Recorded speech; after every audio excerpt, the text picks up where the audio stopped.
course they killed the healer. Shit! Oh! Okay. We're gonna, you know, I need to figure out. I think I'm gonna take the second ranger out of this party for a tank. This would be so much better with more control. I just don't have the control that I want right now. So I think we're gonna drop her for a tank. She's honestly not doing that much damage. But then again, neither is Cohh. Disappointingly. Okay, we're gonna make this one work this time. Hey.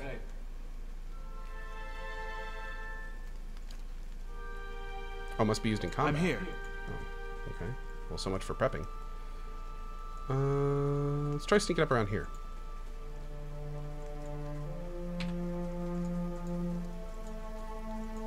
Okay, there's the blue chick.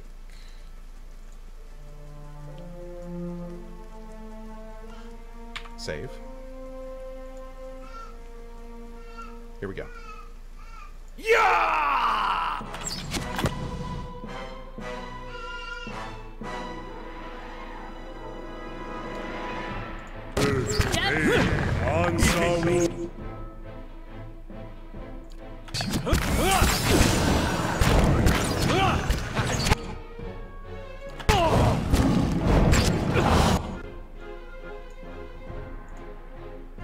Okay. Oh, he is not ours.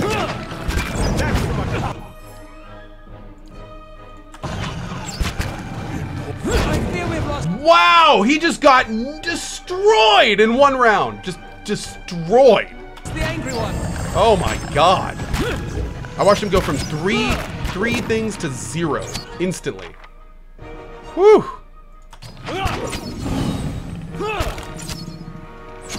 My Lord.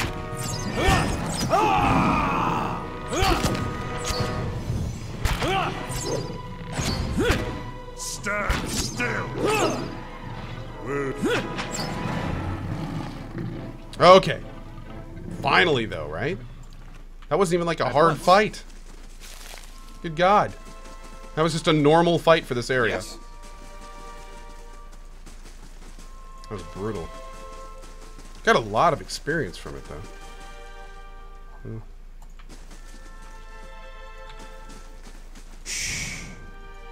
Is there anything else actually over here?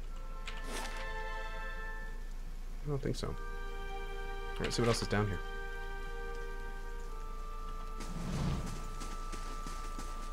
I shall be quiet as a calm sea.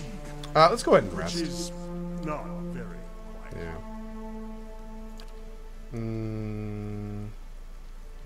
Beast. Wait, Wilder?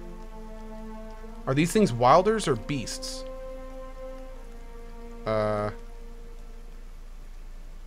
What were those things I was fighting?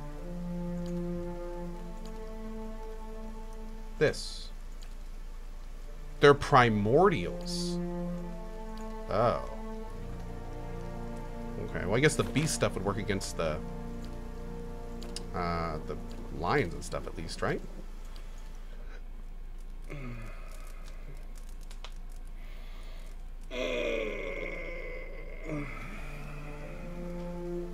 I'm here. Okay. Let's keep moving.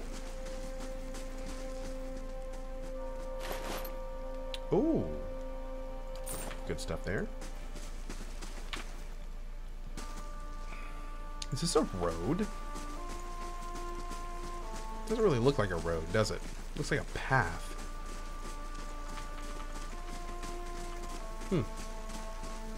What's over here? Let's just put it on the map. Oh, Deerford Village. Cool, okay.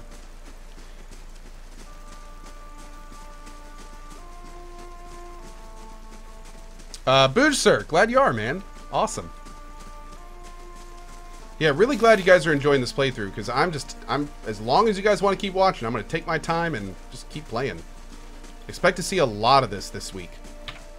And then we got God of War on Friday, so.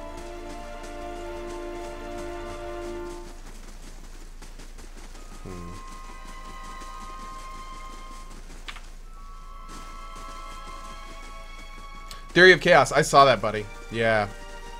Hopefully they do fix a lot of that in PoE 2. Oh, shit. What is a Puigra? Get him.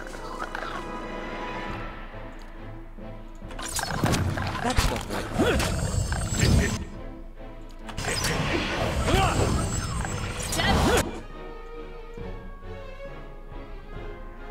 Damn.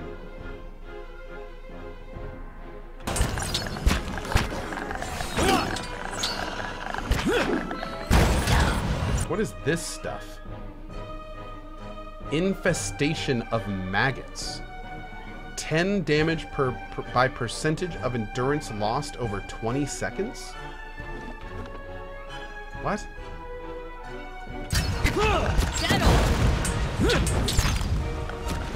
Oh, dude, they're taking, like, heavy damage.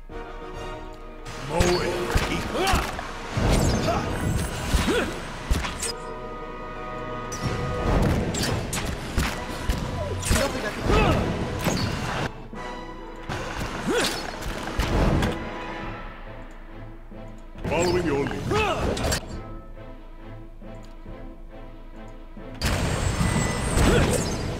There we go.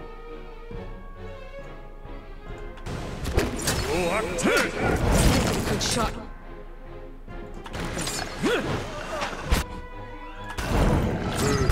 Ah, Cohh's dead.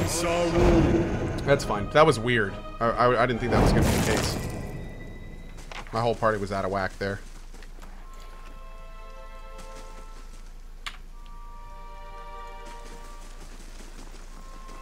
Okay.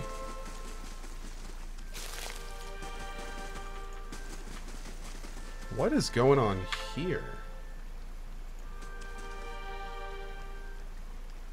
The starlight illuminates a pattern in the ground. You kneel to get a better look.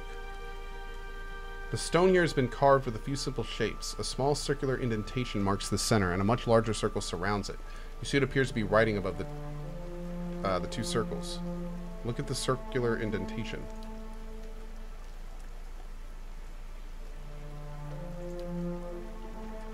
Okay. Wait a while? Okay, whatever this is, we're not doing it now. Okay. Cool, though. I'm here.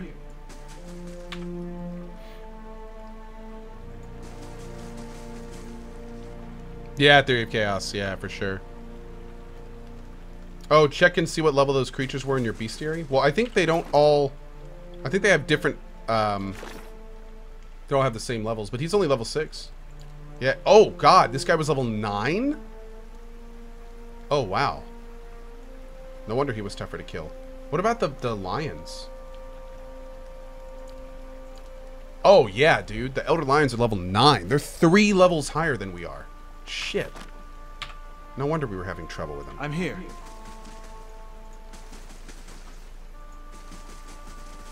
Laying low. Hey, Tracker! Awesome, man. Thanks, buddy. Really do appreciate it.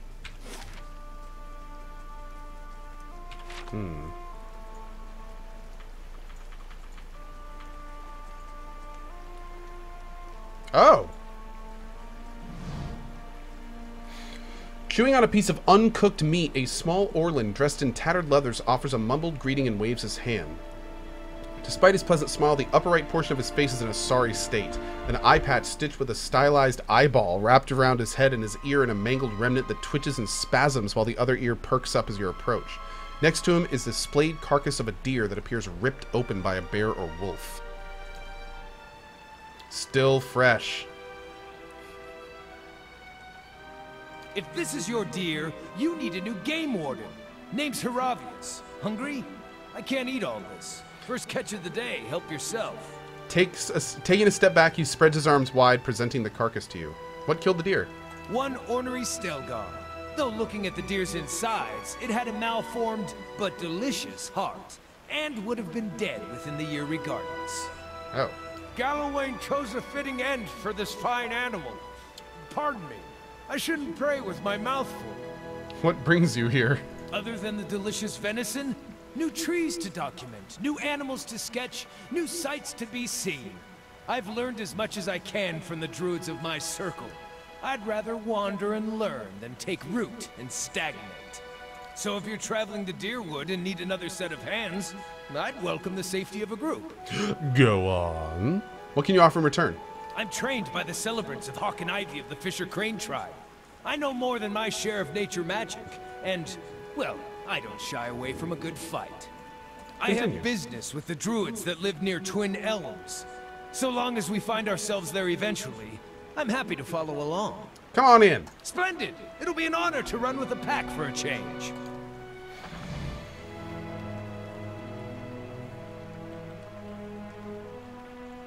Farewell. Okay. I'm here. Let's try this guy. I've never used a druid. What do you Need do? something? You have Spirit Shift Stalgar.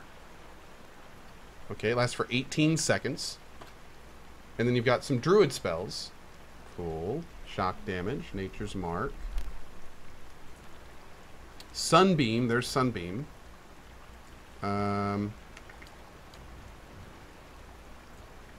Winter Wind. Nice. And Vile Thorns. Man, that's a lot of damage. And it poisons? Very cool. He's a survivalist guy. Alright.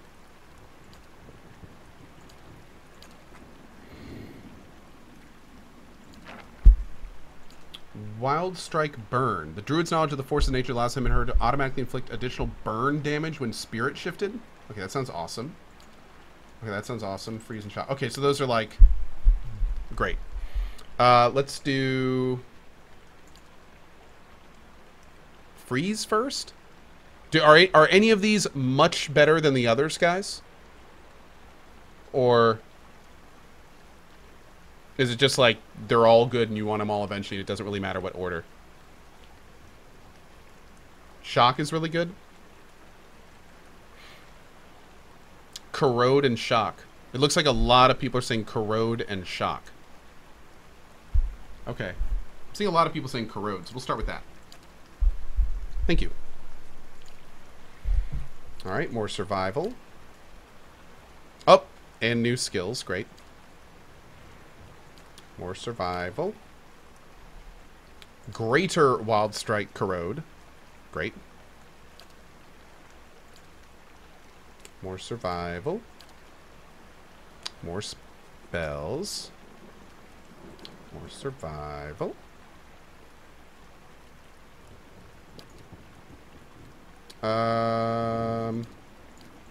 Do I want to do any offensive or defensive stuff with him?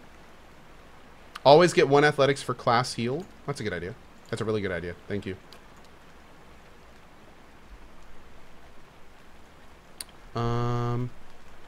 Nice, Xanadu. Nice.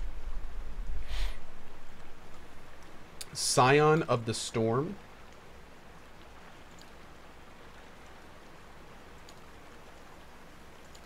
Heart of the Storm? Oh, I see.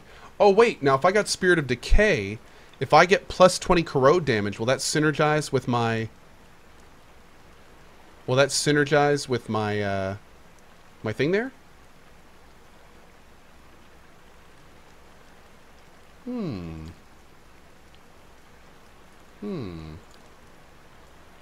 Yeah, it will?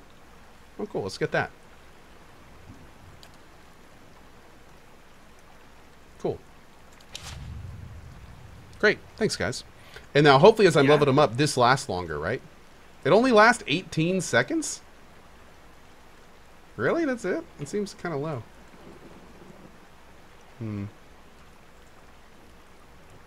Whoa.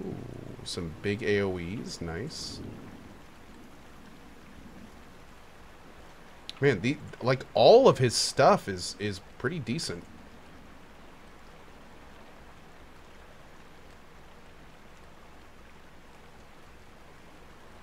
Yeah, that's what we got cast on us. Returning Storm. Oh, nice. Heal and a friendly AoE. An award! Cool, man. What kind of weapons are you using, bud? You're not a tank, right? I don't know how we're going to use this guy. How do we use this guy? Is he a caster?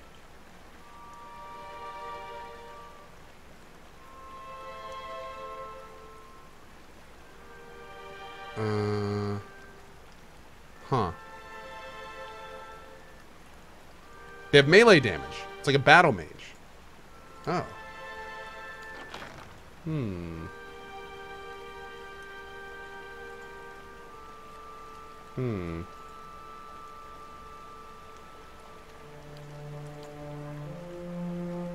Do I want him to have like a... Like, what kind of weapon types do they usually use? Out of curiosity. He comes with a spear, but I mean, is that what I want to keep him with? I could give him like a great sword, or I could give him I can give him a bunch of stuff. Nice, Simon. The druid has really powerful buff spells. Okay. I think I kind of want to give him his great sword.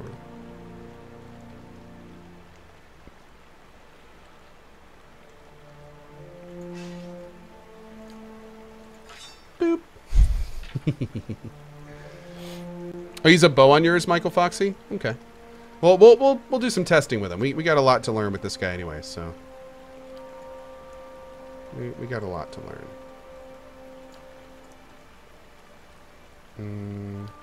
Let's do that. Put some hide armor on him because that's kind of druidy. Put on this cool helmet. Yeah, cool helmet, bruh. Cool. We'll give him a try. All right, let's play with him for a little bit and see what we think. I have no idea what I'm doing with him.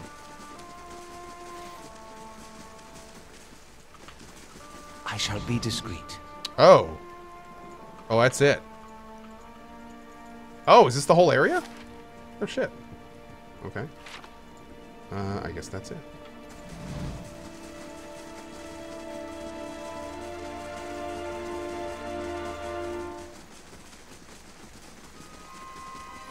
Okay, I kind of want to fight a little bit. Is there any place I can go to fight? I want to do some testing, man. I got stuff to do. We can go to Deerford Village. Let's see what's going on there. Let's see what's going on here.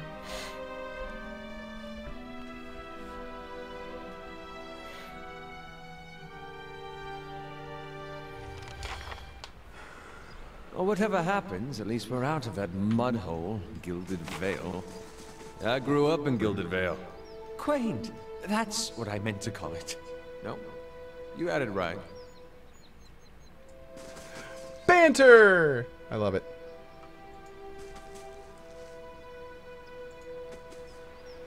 An elf idles by the road, watching the village across the river. He nods as you approach, and the cowled figure standing near him falls silent. How do you do?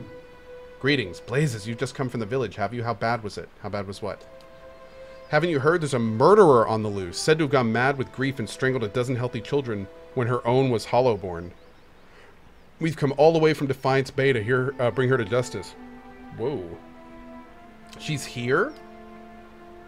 She's hiding out in the village. We'd go in after her ourselves, but the problem is she knows our faces. There's no telling what she'd do if she saw us coming. We'd like to avoid any further unnecessary bloodshed. Her name is Nifra. She's an Orlan. We want to get her out of town so we can deal with her cleanly. She knows we're looking for her, but if someone were to convince her it's safe to leave... I can draw her out. Well, do we know that... Okay. What did Nifri do exactly? Responsible for the murder of all those babies in Defiance Bay. How do you do? Huh. Okay. Don't really know what that was, but... also on that note, science! Okay, let me see how this guy works. Ooh.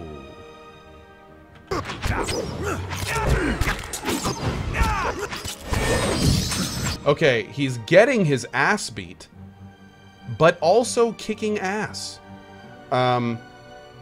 There's definitely some dual stuff going on here. Can he cast spells in this mode? Oh no, he's dead. Okay. These are higher level guys though, so. So that's kind of cool. By the way, this is for science mods. Don't count this. I'm just playing around.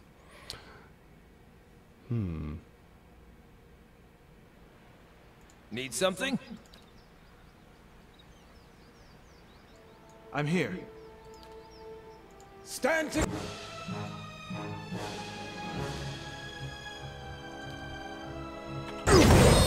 So that's on me for 18 seconds, and then I cast this. There goes that. There goes cat speed. Am I healing? Oh my god, look how fast he's attacking! He didn't hit, but that was incredible. I feel like we need to get a lot more armor for him. Or maybe these guys are just way higher level than we're ready for. But this is cool. We'll have to mess with this. I do kind of wonder if it'd be better to give him a ranged weapon and then use him as a pure caster until we position him properly to then hit the attack form and then utilize that like we would a ranger pet. Yes? We'll have to think about that. We will have to think about that.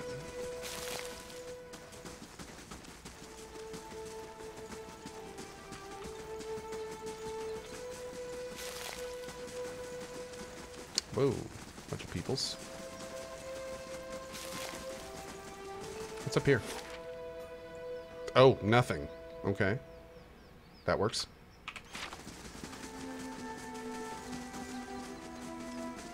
With the druid, decide to play as a caster or shapeshift build. I kind of want to play him as a shapeshifter, to be honest. But the thing is I'm not really understanding how we can do that when his shapeshift only lasts 18 seconds. I can only use it once per encounter. So I'm a little confused there. Will do. I'm here. Cool premise, but yeah. Good day, stranger. You've recently come to Deerford, I take it. I don't suppose you saw a young elven noblewoman on the road. I'm stuck in this wretched place with the rest of my unit until we find her. Who is she? Lady Ellis. She's the daughter of Lord Nestor Hammond, and she's gone missing. Perhaps you can go speak to Lord Herond at the inn. He'll be grateful for assistance, and it could be the villagers will open up to you more than they'll have us. Okay.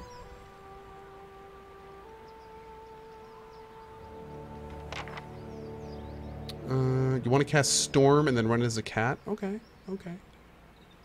What about Hollow Knight, Drunk Ice Bear? We beat Hollow Knight on the bad ending, and I do want to go back at some point and get the real ending. I don't know when that's going to be though. Interesting. Oh, hell yeah!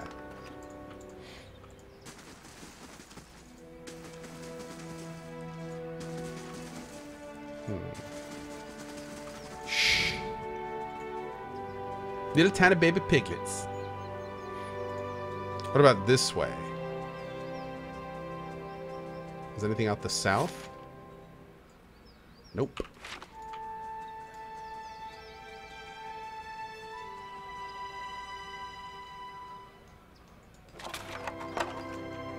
I don't need it that bad.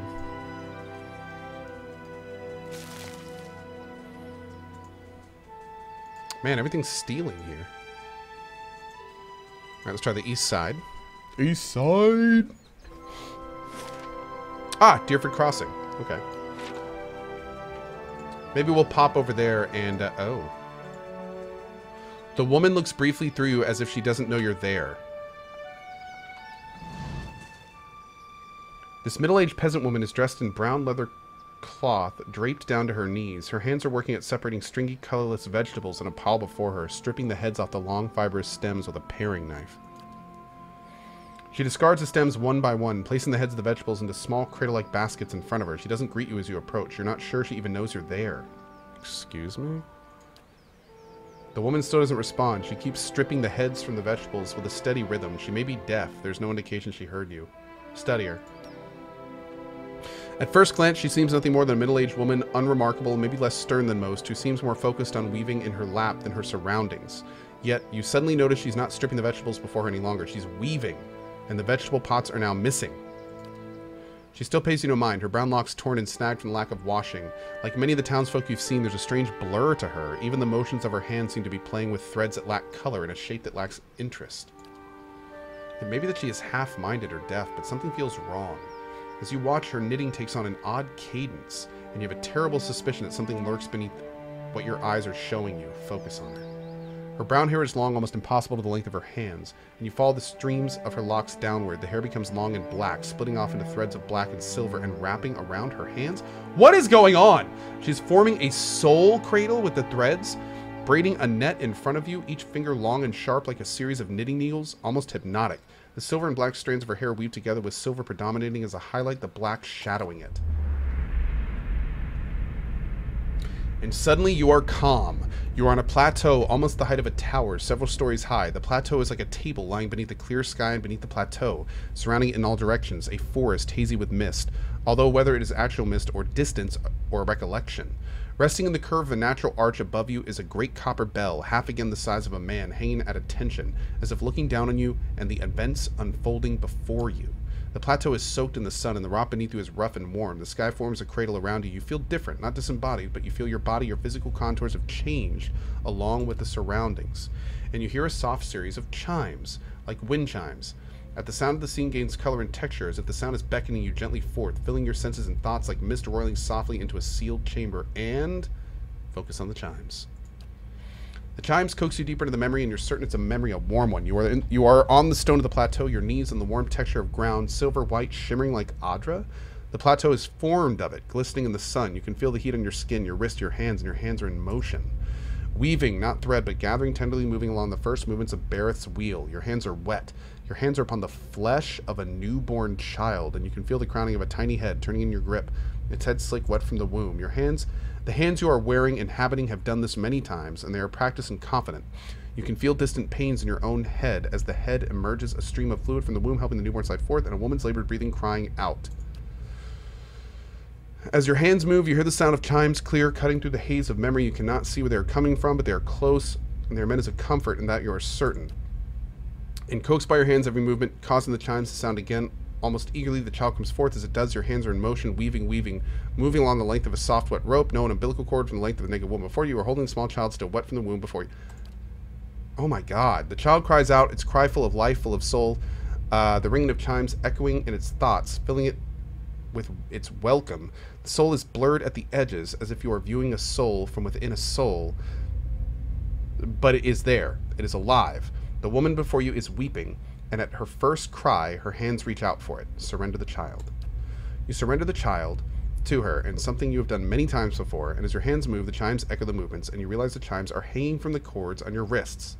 And where they once echoed in the memory, they are now echoing from the child's mind as well. Chimes are intended to welcome the child to be first, gentle greeting in the world, a soothing sound guided by tender motion of your wrists. You are helping to weave its thoughts, its perceptions, and the experience. The woman laughs with ragged joy, laughing from a parched throat. Her emotion seems soothed, but the physical demands of labor have left her exhausted. But the child is here. The child is safe, and atop the plateau is peaceful, calm, distant, flattening out as memory persists.